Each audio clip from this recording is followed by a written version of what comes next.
Assalamualaikum warahmatullahi wabarakatuh. Halo teman-teman, ketemu lagi sama gue di YouTube channel ini, Coffee with Adit, dalam segmen ngobrolin karir. Ini udah episode kelima ya. Nah, di episode ini gue mau ngebahas mana yang lebih penting antara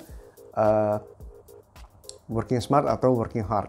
Jadi beberapa waktu yang lalu gue came across account di Twitter namanya Taktekboom, dan dia itu sering ngebahas tentang bagaimana rasanya kerja di startup gitu ya. Cukup menarik sih isinya, lumayan informatif. Dan adalah beberapa curhatan gitu ya dari orang-orang gitu. Nah, one day I came across tweet dia yang bilang bahwa jadi ada orang kerja di startup gitu kan. Kulturnya itu di kebanyakan startup adalah kerja sampai malam segala macem gitu kan. Oh, pokoknya sprint gitu. Dan ada salah satu manajernya yang bilang, ya lu work smart dong. Oke, so ini menarik nih gitu. Waktu itu gue pikir, oke, kok gue bahas deh kapan-kapan di YouTube channel gue tentang working hard dan working smart. So, oke, untuk ngejawab pertanyaan, sebenarnya lebih dihargai mana sih working hard atau working smart? Percaya atau enggak, jawabannya bisa beda tergantung dari kultur perusahaan lo. Jadi gini, gue mau cerita ya. Gue udah 20 tahun nih kerja di perusahaan Skandinavia ya, dan kultur Skandinavia. Dan gue juga, teman-teman gue juga rata-rata udah 20 tahun kerja di mana-mana gitu ya, di perusahaan yang beda-beda. Dan fakta yang kita temukan adalah different culture values different things. Jadi di perusahaan yang berbudaya Jepang itu, mereka sangat memvalue working hard. Jadi bagi mereka itu working hard adalah sebuah bukti dari loyalitas gitu. Jadi kalau misalnya lu hari Rabu ketiduran di meja lu gitu, manajer lu akan bereaksi, wah bagus ini, berarti hari Selasanya dia kerja sampai malam, makanya sampai ketiduran gitu.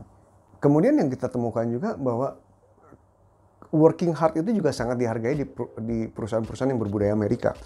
Jadi selama memberi hasil ya. Jadi kalau misalnya kerjanya 40 jam gitu, terus tapi you put in more hours gitu, lu overtime 50 jam, 60 jam gitu.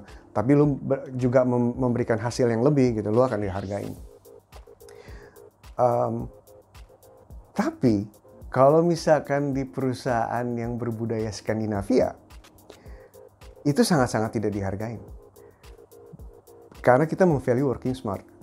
Untuk ini gue punya cerita yang sangat menarik. Gue baca waktu itu di Washington Post, di sebuah artikel di Washington Post di tahun 2015. Udah lama banget, udah 6 tahun. Gue coba cari linknya lagi gitu ya. Artikelnya gue nggak berhasil nemuin. Jadi ceritanya gini, ada orang Amerika kerja di Amerika, di perusahaan Amerika ya. Dan he works long hours. Jadi kerjanya 40 jam tapi dia kerja overtime segala macam. He really grinded. Jadi dia benar-benar kerja keras gitu ya. Dan sure enough dia dapat promosi, dia dapat bonus gitu atas kerja kerasnya. Kemudian dia ngelamar kerja di perusahaan Denmark dan dia pindah ke Copenhagen gitu kan. Nah, di situ dia meneruskan cara dia bekerja karena itulah cara performance yang baik yang dia tahu gitu kan. Jadi orang-orang kerja 40 jam tapi dia kerja 50 jam, 60 jam gitu kan. Orang-orang udah pada pulang jam 5, dia pulangnya jam 8, jam 9, jam 8, jam 9, terus aja kayak gitu, makan di kantor segala macam. 3 bulan jalan, dia dipanggil sama manajernya. Dia ngira dia akan mendapatkan pujian. Tapi begitu duduk, hal pertama yang manajernya tanya adalah, what's wrong with you? Kaget semua orang. Kaget lah dia kan. What's wrong with me? What? Nothing's wrong. I'm very happy dan I work really hard. Yeah, that's the problem. Why?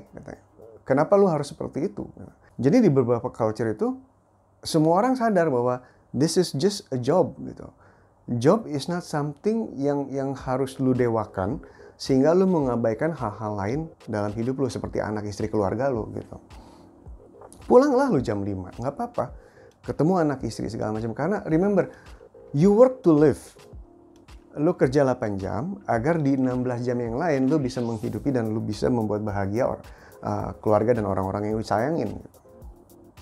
Wah, tapi kan gue harus overtime karena kerjanya banyak. Ya udah, kalau gitu work smarter agar lu bisa pulang jam 5 dan lu bisa pulang dan lu bisa ngurusin anak istri lu atau orang-orang yang lu cintain. Kebayang ya? Justru kalau terutama di perusahaan Skandinavia, karena gue ngerasain 20 tahun di sini, ketika kita kerja sampai malam, bahkan sampai jam 2 pagi gitu ya, Yang manajemen lihat adalah beberapa hal. Hal pertama, ini manajernya becus nggak dalam mendistribusikan workload-nya? Kok ada orang sampai harus pulang jam 11 sampai jam 2 pagi? Becus nggak nih manajernya gitu? What's wrong with the manager? Itu satu. Terus kedua, yang kemudian ditanya adalah, ini employee-nya pulang jam 8, jam 8, jam 9, jam 8, dia kerjanya efisien nggak? Kenapa kok bisa sampai pulang terus jam 8? Mana analisanya? Apa root cause-nya? Apa yang kita bisa lakukan agar dia bisa pulang jam 5? Gitu. Seperti itu. Hal ketiga, dan ini yang paling parah, adalah kita jadi mempertanyakan, lu tahu nggak prioritas lu dalam hidup lu? Bahwa hidup tuh lebih, life is more important than just a job loh. Because job is a part of life, ngerti nggak?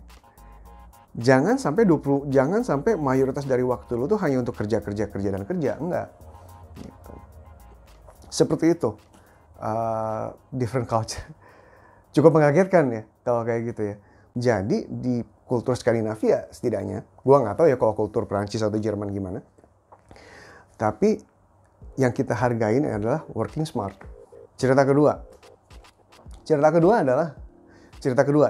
ini kisah nyata.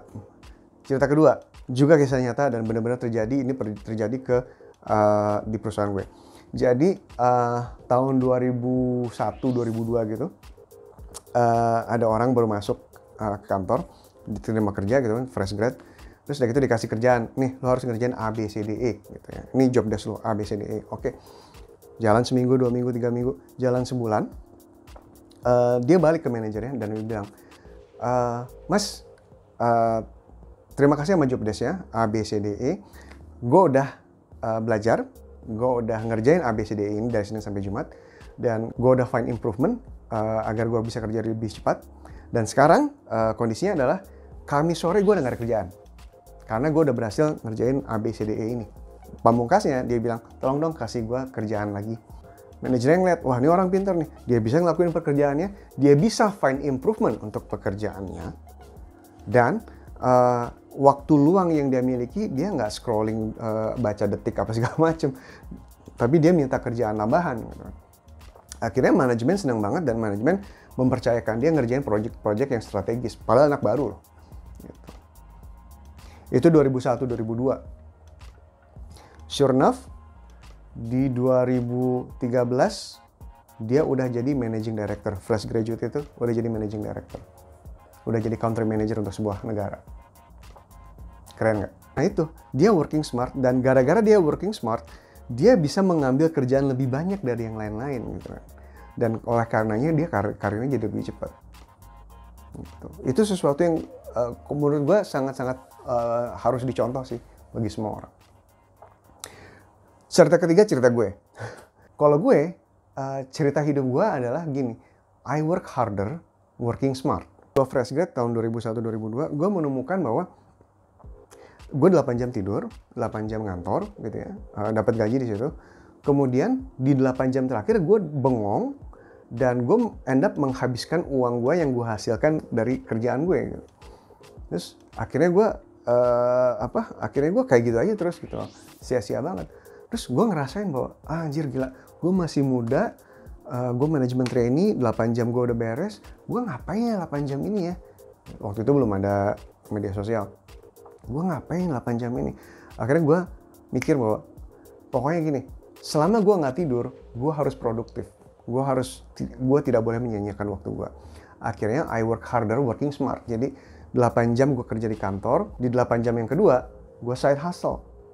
Hustle banget gue, dan hustle-nya gue apa? Gue nulis novel. Gitu. Dan itu terjadi bertahun-tahun akhirnya. Siang kerja, malam nulis, siang kerja, malam nulis, siang kerja, malam nulis, kayak gitu aja terus. Kemudian gue nikah segala macam ya. Ya itu ngebagi waktunya jadi lebih susah sih. Dan output gue di dunia penulisan, di dunia kreatif juga lebih, ya nggak kayak Terry Lie mungkin yang sangat-sangat produktif luar biasa dia. Wah keren banget lah dia. Nah ya seperti itu. Intinya apa? Intinya I work harder, working smart gitu. Semua waktu yang gue miliki, gue gunakan gitu. Bukan buat duit, enggak juga. Tapi lebih ke ada kepuasan tersendiri di mana gue nggak menyia-nyiakan waktu gue gitu. Dan itu sangat membahagiakan gue sih sebagai seorang individu ya. Gitu. Semoga episode ini bermanfaat bagi lo, semoga mencerahkan dan semoga ngebuka pikiran lo tentang bagaimana lo ingin meniti karir lo, working smart atau working hard. Intinya sih lihat dulu gimana culture di perusahaannya ya. Gitu. Semoga episode ini bermanfaat. Klik subscribe, like, share ke teman-teman kalau misalnya lo suka sama video ini. Sampai ketemu di episode berikutnya. Assalamualaikum warahmatullahi wabarakatuh. Terima kasih udah nonton sampai akhir. Semoga videonya bermanfaat bagi lo. Kalau lo suka sama videonya, jangan lupa klik like dan share juga ke teman-teman lo. Jangan lupa klik subscribe juga dan klik tombol notification agar nanti kalau misalnya ada video baru, lo langsung tahu. Do let me know jika ada topik yang lo ingin gue bahas. Biasanya gue bahas tentang kepemilikan rumah perdana, bangun rumah, KPR, dan ngobrolin karir. Terutama untuk orang-orang yang baru lulus kuliah gitu ya dan lagi meneliti karirnya. Sampai ketemu di episode berikutnya. Assalamualaikum warahmatullahi wabarakatuh.